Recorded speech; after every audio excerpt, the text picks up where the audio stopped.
message of grace has been tramped under the feet of men until it became a disgrace by the men of old, ordained for condemnation, who turned the love of God into lasciviousness, therefore rejected Christ, who came to restore the lost human race.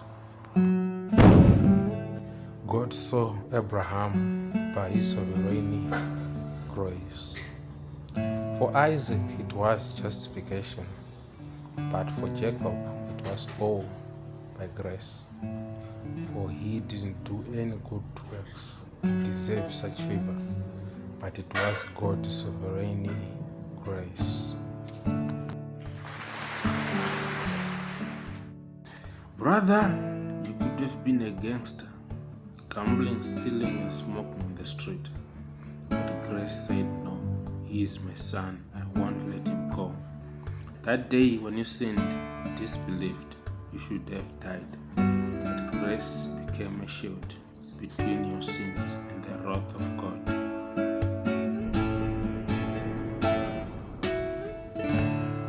I remember the Man Dwighty Moody. After he read Romans 7, he asked the first man he met, do you know grace?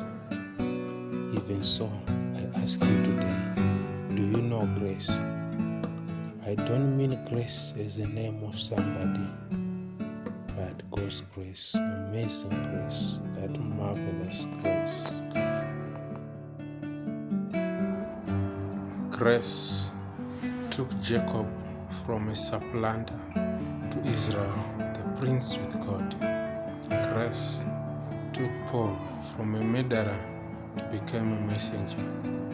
Grace took Esther from being an ordinary girl to become a queen. Grace turned Jonah from a fugitive to make him a pastor. Grace took Joseph from a slave, a prisoner, to become a king. Grace can take a drunkard and make him a deacon. Grace can take a beggar and makes him a businessman. Grace can take a prostitute and make her a perfect woman. Grace can take a sinner and make him a saint. Grace is sovereign. It does whatever it wants to. Grace is sovereign. It blesses whomever it wants to. Grace is sovereign to go with wherever it wants to. Grace is sovereign and unmerited and ordained before the foundation of the world. Grace is as old as the world is.